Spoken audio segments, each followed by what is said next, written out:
هلو، چطوری؟ ساعت الان 7:24 است. من با مامانم داریم میریم باشگاه.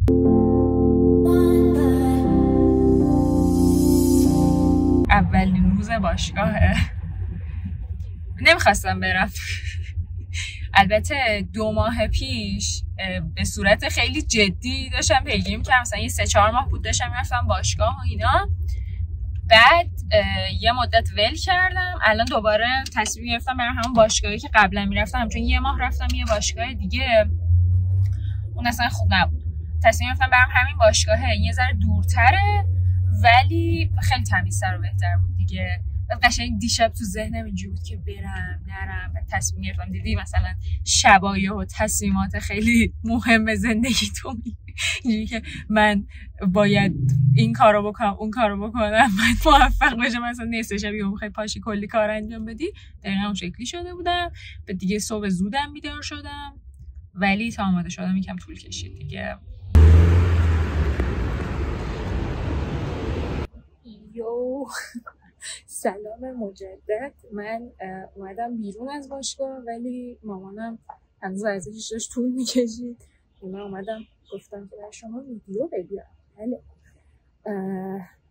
ساعت الان 9:10 است. بعد من ساعت 10:30 کلاسم شروع میشه. بعد استادم اینجوریه که همین که وارد میشه حضور غیاب میکنه. مثلا 10:30 کلاسه، 10:29 میاد که 10:30 حضور غیاب کنه. حالا به مامانم من یکی بگه با بدو بیا بریم.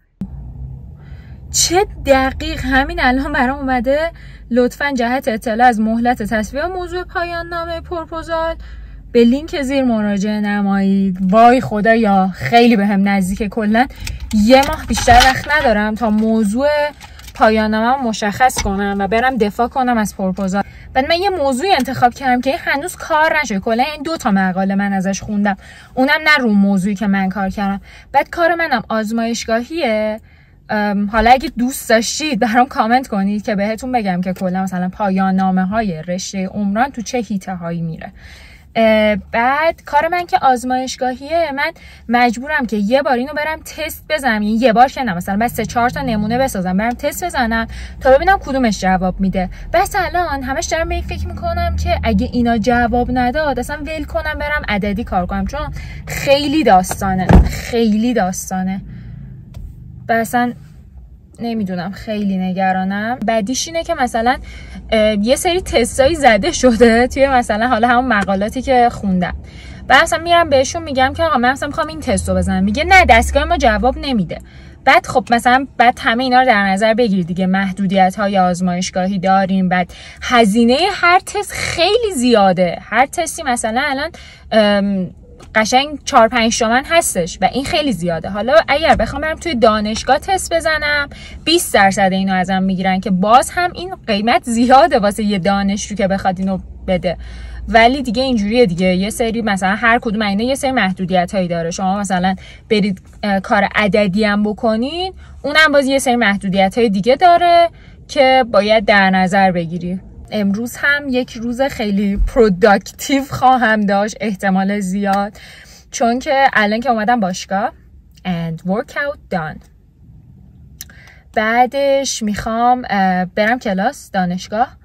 بعد باید برم از یکی از بچه‌ها خاک بگیرم. خاکو بریزم تو نه خاک بگیرم، بعد ببرم آزمایشگاه اونجا دونه بندیش کنم و حالا به ادامه روزم برسم. من رسیدم خونه، دوشینامو گرفتم، الان آماده شدم برم دانشگاه. ولی ساعت 10:30 کلاس داشتم دیگه، ساعت 10:10 است. خب بعد اینجوری هم که برم جا پارک پیدا نمی‌کردم دم دانشگاه و همینطور که نمی‌تونستم صبحونه بخورم. الان برام آبپز درست کرده می‌خوریم تا برسیم. خیلی هم چرا؟ راننده شخصی دارم.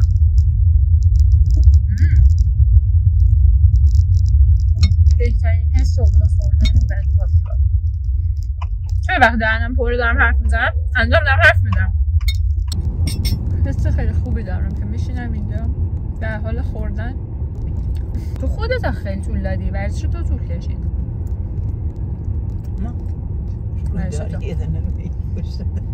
ورزش تو طول کشید. مامانم چون برنامه گرفت جدید، بعد روز اولش واسه همین طول میکشید تا برنامه‌شو مربی بهش توضیح بده. همین طول کشید دیگه. چرا میزنی زیرش الان؟ صدامو نذار بده. این همه داری حرف میزنی بعد صداتو نذارم؟ دیگه ادیت کن. باشه. خودت توضیح بده بعد مامانم اینجا گفت. باشه. مامانم اینجا گفت 2 نقطه گیومه باز. ماک ندارم، نمیتونم تستامو بزنم و اصلا کلا هی داره عقب میافته. الان اعصابم داره خوب میشه. کلاسم تموم شد. خب من از دانشگاه در اومدم، بعد 2 تا خبر خیلی، یکی خوب یکی یه مقدار بد شنیدم. بعد الانم اومدم اینجا میخوام آش بخورم.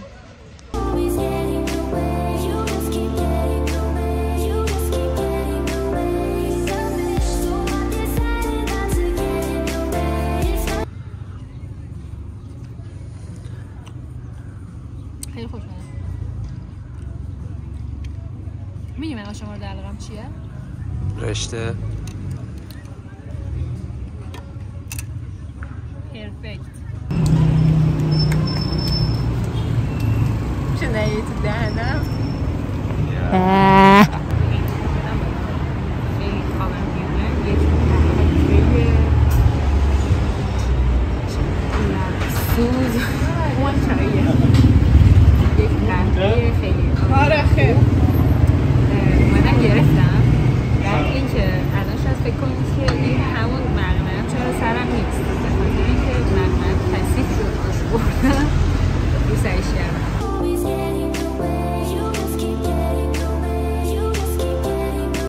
هی من رسیدم خونه. بعد الان یه سری کار مامانم بهم گفته که بعد اونا رو انجام بدم و اینکه بعد آمادم بشم که تا یه نیم ساعت دیگه برم دوباره بیرون واسه لیزر. اصلا چقدر روز شلوغ پلوغیه. خوب شد اون آزمایشگاه هم کنسل شد.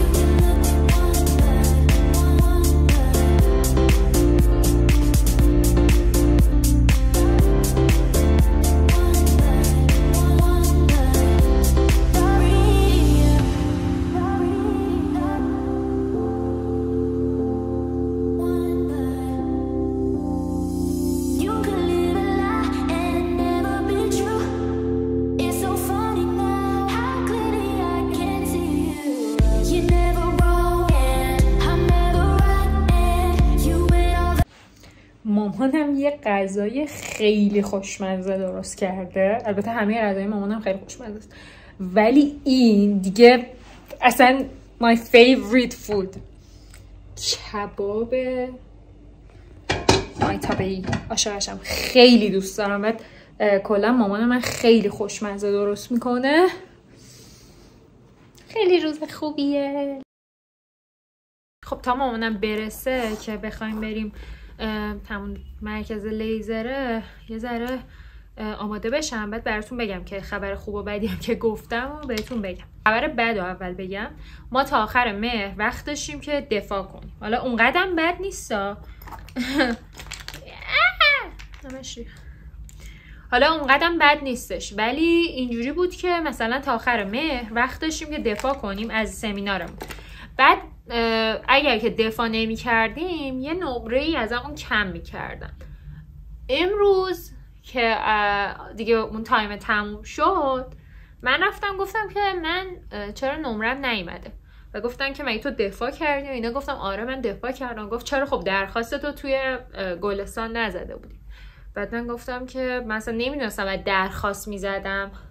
گفت مگه دانشجوی دیگه نبودن این همه میرن و میان درخواست میزنن؟ گفتم اصلا اون موقعی که من دفاع کردم هیچ دانشجویی دفاع نکرده بود، من اولین نفری بودم که دفاع کردم، نمیدونستم. و گفتش که خب باشه ولی حالا نمرت کم میشه دیگه. بعد من فهم کردم از اون نمره‌ای که گرفتم کم میشه، ولی بعد فهمیدم که سقف نمره کم میشه. مثلا اگر از 20 مثلا 19.5 میشی، حتی اگه استاد بهت 20 بده، تو وقتی که مثلا سقف نمره 19 خورده دیگه همه 19 خورده میشی. ولی اگر نمرت پایین تر از اون نمره باشه، نمرت دیگه همون نمره خودت میشه دیگه، که به ما هم هیچ استادی فکر نمی‌کنم مثلا 20 بده. بعد واسه همین یه ذره نگران بودم، گفتم که نکنه مثلا نمره‌مو از اون نمره‌ای که خدا مثلا استادم داده کمتر میخوام بدم. بعد گفت نه، نمره تو کم نمیشه، اگه مثلا بخواد به 19 بده همون 19 میشی. بعد دیگه حالا اونقدی هم بد نبود دیگه، ولی خب یه احساس نگرانی به هم دست داده بود که نکنه مثلا کمتر، چون توی اون حالتی که به هم مثلا میداد 19 میشدم معدل الف، همینجور معدل الف بودم ولی معدلم خیلی میومد بالاتر، بعد مثلا معدل کلم هم میشد معدل الف. ولی اگر که مثلا کمتر از 19 میداد، خب معدلم کمتر میومد بالا دیگه. بعد میخواستم که معدلم بیاد بالا. بعد خب اصلا قابل هضم نبود که بقیه بچه ها از من دیرتر دفاع کردن ولی نمرهشون بالاتر باشه. چون من مثلا اول تا آخر شهریور وقت داشتیم، بعد الان یعنی همون اول مهر که بچه ها خیلی هاشون دفاع نکردن، یه ماه تمدید کردن فرصت دفاع. و خبر خوب این که من صبح گفتم که پایان نامم بعد تا مثلا موضوعشو تا آخر آبان مشخص کنم. بعد من نرفتم تو سایت دیگه، اون موقع نتونستم وارد سایت بشم. بعد رفتم تو دانشگاه، رفتم وارد سایت شدم و دیدم تا آخر بهمن وقت دارم. حالا این از یه لحاظی خوبه، از یه لحاظی بده. مثلا از این لحاظ خوبه که تو میتونی به 4 تا چیز اضافه ترم آزمایش کنی و 4 تا مقاله بیشترم بخونی. از این لحاظ بده که دیگه تنبل میشی دیگه، مثلا اینجوری که هنوز کلی وقت دارم. من کلا یه دونه از درسام الان مونده که بعد پاسش کنم، 3 واحدم هستش. بعد باید واسه این یه دونه سمینار ارائه بدم واسه این درسم که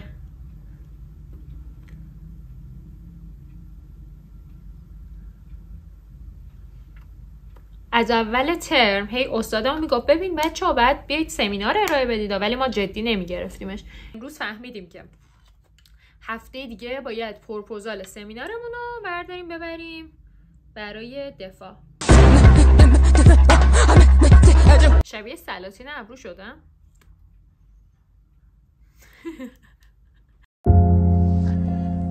نشستم به در نگاه میکنم، دریچه آه میکشد. خب بچه ها من دیگه اومدم، لیزرم هم انجام دادم، دارم برمیگم خونه. الان ساعت 4:30، هم خیلی گشنمه همین که خوابم میاد. دیگه گفتم که همینجا ویدیو رو تموم کنم. مرسی که همراه من بودید امروز، خیلی دوستتون دارم. تا ویدیو بعد میبینمتون. خدافظ.